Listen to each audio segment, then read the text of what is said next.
Өнөөдөр дээдлигийн талбайд юу болоод өнгөрөв? Хамтдаа харцгаая. Элбгийн том тоглолтод том тоглогч түшиг. Энэ залуу та нарын дүүгээс намхан гэ боддоо. Өнөөдөр жинхэнэ X Factor байж чадлаа. Азаа өнөөдөр хийдгээ хийсэн. Барсаа ч гэсэн kind of хийдгээ хийсэн. Тэр яг уу энэ тоглолтын дундх анализийнхаа студийн гэрэл мэрлийг засахгүй бол муу Азаа ахын маань байн Walking Dead-ийг хар хөх болгоо ичтээ. Миллер бараг сакс тоглоогүй сар уусны дараа өнөөдөр эргэж ирсэн. Тэгээ өнөөдөр 10 довтолж нэг ч оноо аваагүй.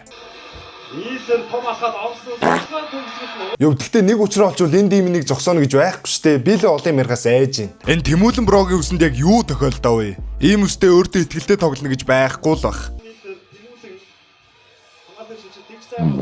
Энэ Тэмүүлэн брод нэг зөвлөгөө өгье. Хүнд битээ хэлээрэй заяа. King Tower-ын 143-ийн нэг Let's Do Gods. Харин бодносоос өнөөдөр дөлгөөн биш дийлдэшгүй Монх гарч ирсэн. Бид нар плей-оффын тулга ямар байдгийг мэднэ. Өнөөдөр харин финалийн тулга ямар байдагтай танилцчих шиг боллоо. Харин Scrap өнөөдөр яг л Ахмадыг санагдуулам тоглоллоо. Амар хүн чидэлтүүд оруулж байгаа мөртлөө маш олон довтлож цөөхөн хийсэн байлээ. Харин Demarcus Cousins өнөөдөр нэг ч довтлогоо амжилттай болгоогүй ч нөгөө айхтар аураа нь хайжгавдээ. Яг нэг юм гизэн өвдөд баах гадаг юм шиг царайтай тоглосон хэвээр.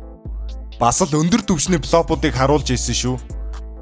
Уг нь галдан гарсан минутанда тоглолтод маш сайн байсан данч дасгалжуулагч нь болохгүй байгаа тулгаараа үргэлжлүүлээд лээсэн. Ийм болохоор л Эбстүүнийг халсан байх гэж байна. Тэгээ энэ гайхалтай тоглолтод бол 4 үе хангалтгүй байсан нэмэлт цаг сунгасан.